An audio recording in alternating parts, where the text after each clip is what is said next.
Bom dia, tudo bem? Vamos fazer a nossa agenda de reforma íntima do dia 23 de abril de 2024. Reflexão e vivência em torno do Evangelho. Sua fama cada vez mais se dilatava e a ele acorria grande multidão de pessoas que vinham aos bandos para o ouvir e ser curadas de suas enfermidades. Lucas 5,15. Sugestão para a prece: prece de amor aos semelhantes. Reflexão: Deus assim o quer, para que a pessoa tenha a responsabilidade dos seus atos e o mérito da escolha entre o bem e o mal. Allan Kardec, na obra O Evangelho segundo o Espiritismo. Elevemos os nossos pensamentos, os nossos sentimentos a Jesus. Bondoso Jesus, nós queremos nesse instante colocar em tuas mãos todos aqueles irmãos que estão sofrendo, por todos os nossos parentes, nossos familiares, nossos amigos, os conhecidos, todos aqueles que precisam tanto do nosso auxílio. Que o seu amor possa envolver a todos. Graças a Deus. Meus amigos, hoje, terça-feira, é o dia de reunião pública em nossa casa espírita, a partir das 8 horas da noite. Então, você é o nosso convidado para essa tarefa. Lembramos aos amigos para chegar um pouquinho mais cedo, porque 7:55, o portão da nossa casa espírita é fechado.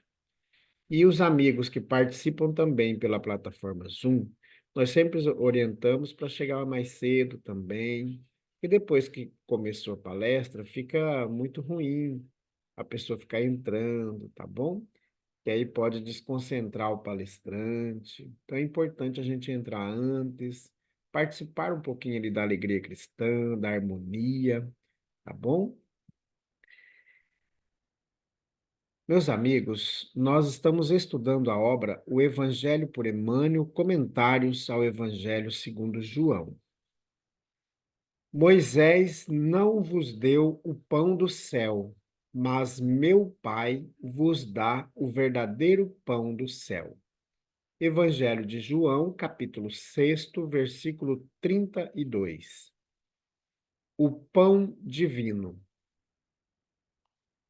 Toda a regimentação religiosa na Terra não tem escopo maior que o de preparar as almas ante a grandeza da vida espiritual. Templos de pedra arruinam-se, princípios dogmáticos desaparecem, cultos externos modificam-se, revelações ampliam-se, sacerdotes passam. Todos os serviços da fé viva representam, de algum modo, aquele pão que Moisés dispensou aos hebreus, alimento valioso, sem dúvida, mas que sustentava o corpo apenas por um dia, e cuja finalidade primordial é a de manter a sublime oportunidade da alma em busca do verdadeiro pão do céu. O Espiritismo evangélico, nos dias que correm, é abençoado celeiro desse pão. Em suas linhas de trabalho, há mais certeza e esperança, mais entendimento e alegria.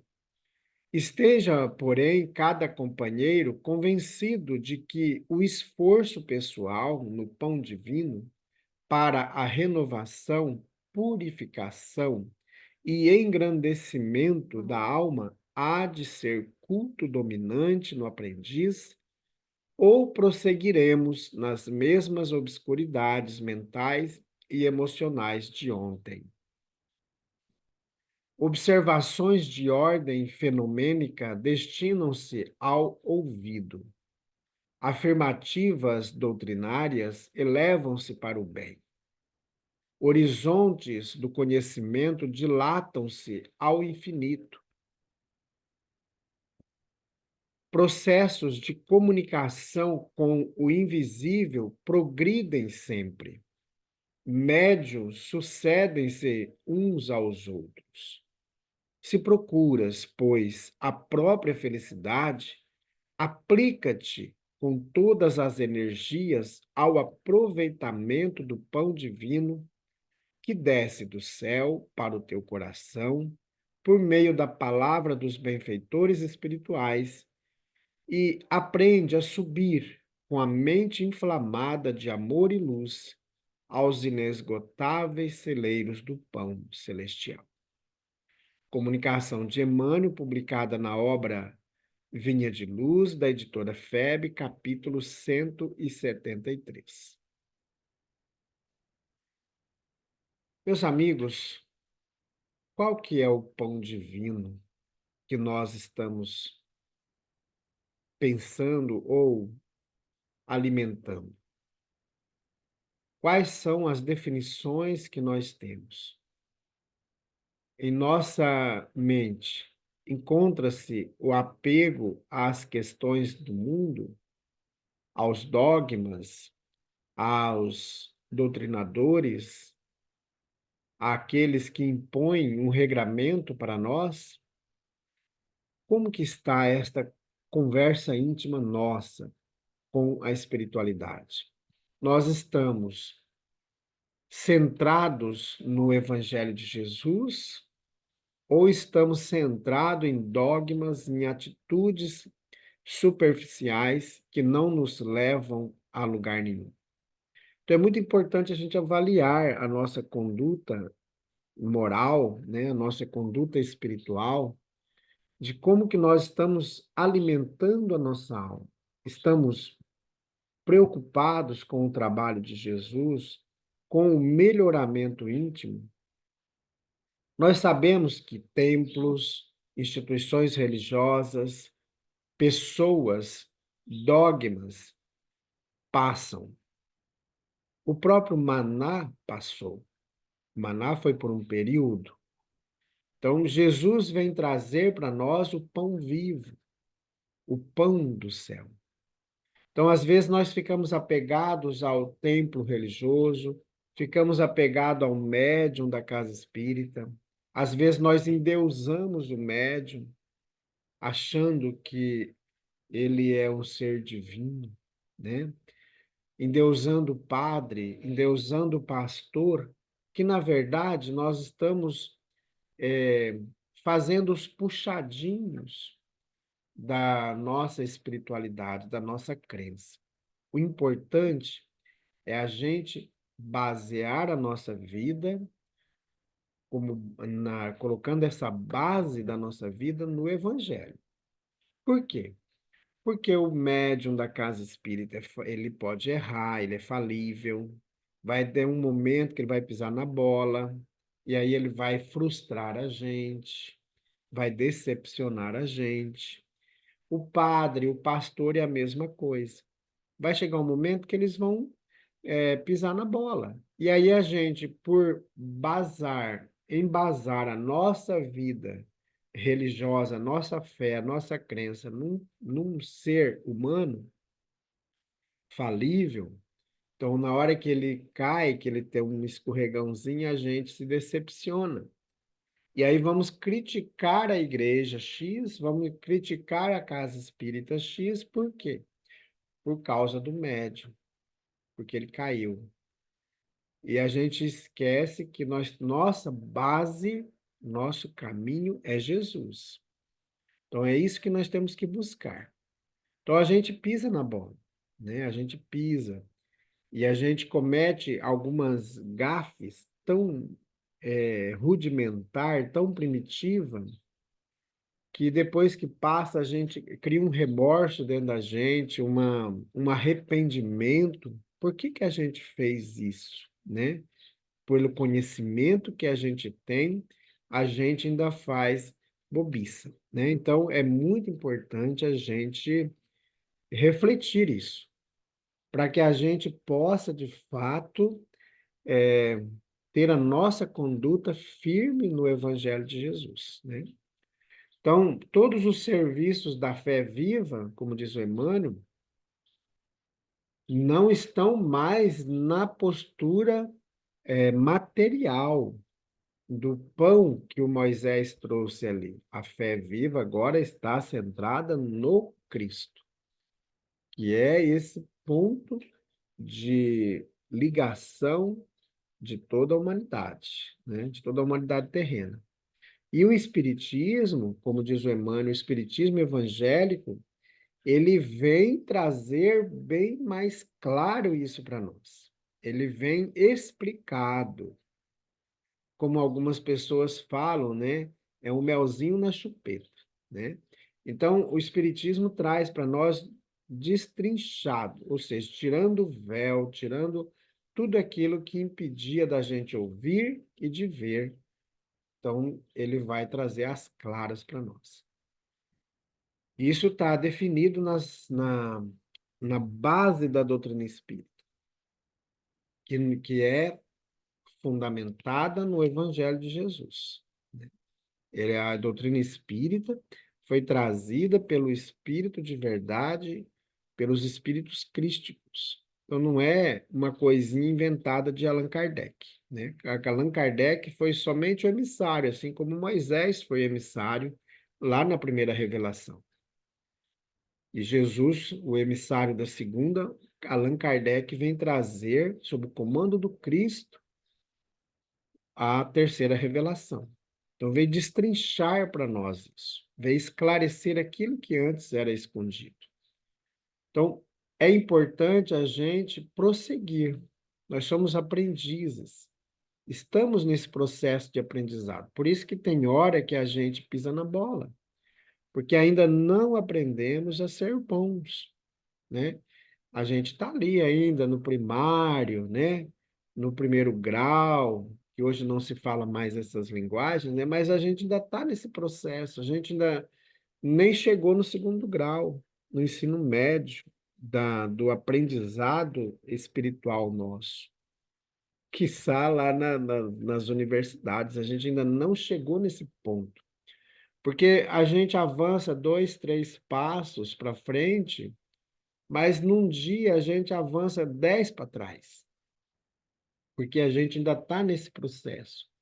Então a gente precisa buscar centrar a nossa conduta no Evangelho. Olha, eu vou na casa espírita, não é por causa do Manuel, eu não vou na casa espírita por causa do José, eu não vou lá na casa espírita por causa da Pâmela, ou por causa das evangelizadoras. Não, eu vou na casa espírita por causa do Cristo, por causa do Evangelho de Jesus. Porque eu sei que o José vai pisar na bola uma hora, então eu não posso endeusar o José, porque o José é falível, ele erra. Eu vou ter que basear minha vida, minha estrutura evangélica no Evangelho de Jesus. Então, é isso que nós temos que construir. Porque na hora que o José pisar na bola, eu não vou criticar o José, eu vou acolher o José, porque eu amo o José e quero que o José fique melhor. Então, é isso que nós temos que fazer, porque se a gente centraliza na pessoa, se nós personificamos a nossa fé, o dia que aquela pessoa que nós endeusamos falir, a gente sai atirando para tudo quanto é canto, criticando todo mundo e falando que aquilo não presta. Não, mas foi a pessoa X que caiu, que errou. E ela precisa ser amparada. Então, se a gente centraliza a nossa conduta no Evangelho, então eu vou acolher a pessoa, eu vou amparar a pessoa. E a gente vê o tanto que a gente é falho nisso. Quantos amigos nossos, companheiros da casa espírita, pisaram na bola, deram queda, e a gente às vezes criticou, a gente afastou por causa da pessoa, né? Por diversas situações que estão ali, e a gente sai atirando, criticando, falando mal da pessoa, e a gente não está lá para auxiliar a pessoa a ser melhor. Então, esses processos nós temos que ir adquirindo. E quando a gente segue a doutrina do Cristo, a gente consegue fazer isso. Olha, você faliu, você errou aqui, nós vamos te ajudar você a progredir, porque é o coletivo. Mas quando a gente personifica a nossa fé, aí fica ruim. Então, meus amigos, nós temos que buscar esses horizontes novos que a doutrina espírita vem trazer para nós, que, como Emmanuel fala, são horizontes do conhecimento que se dilatam ao infinito. E é esse processo que nós vamos construindo todos os dias. Um médium sucede o outro. Há um regramento que lá há 10 anos atrás tinha uma regra. Com o passar do tempo, as regras foram sendo ajustadas, foram modificadas. É normal, e isso é dentro de todas as estruturas. As leis que existiam em 1940, aqui em Alta Floresta, por exemplo, nós temos uma lei, temos diversas leis, mas tem uma lei, a lei, se não me engano, 39, lá de 80 e pouco, que ela já está caduca, ela já não, quase que não consegue mais atender, porque a cidade já tem 40 anos, mais de 40 anos, né? Então, muita coisa mudou. Então, muitas coisas se transformam, e é natural, né? É normal a transformação. Então, por isso que a gente busca sempre centrar nossa conduta em Jesus e não nas pessoas. Eu já me afastei da casa espírita há muito tempo atrás por causa de pessoas. Então a gente acha que é por causa da pessoa, e aí a gente tem que trabalhar no nosso coração que o nosso trabalho é do Cristo, não é da pessoa. E aí continuar avante, né? As pessoas mudam, a gente também, né? Todos nós mudamos. Então vamos orar, meus amigos. Bondoso Jesus, nós queremos, neste momento, colocar em tuas mãos todos os responsáveis pelos grupos religiosos, todos os presidentes, os médiuns das casas espíritas. Colocamos em tuas mãos, Jesus, todos os padres, todos os pastores, os bispos, o Papa, todos aqueles que têm responsabilidades para grupos religiosos, do judaísmo, do muçulmano, do budismo, de todos os grupos, para que esses irmãos possam, Jesus, também, cada dia mais buscar centrar suas condutas conforme o Evangelho de Jesus. E que todos nós consigamos avançar no progresso íntimo. Fica conosco, Jesus. Graças a Deus, que Deus seja louvado. Meus amigos, tenhamos um bom dia, fiquemos em paz e que Deus nos abençoe a todos.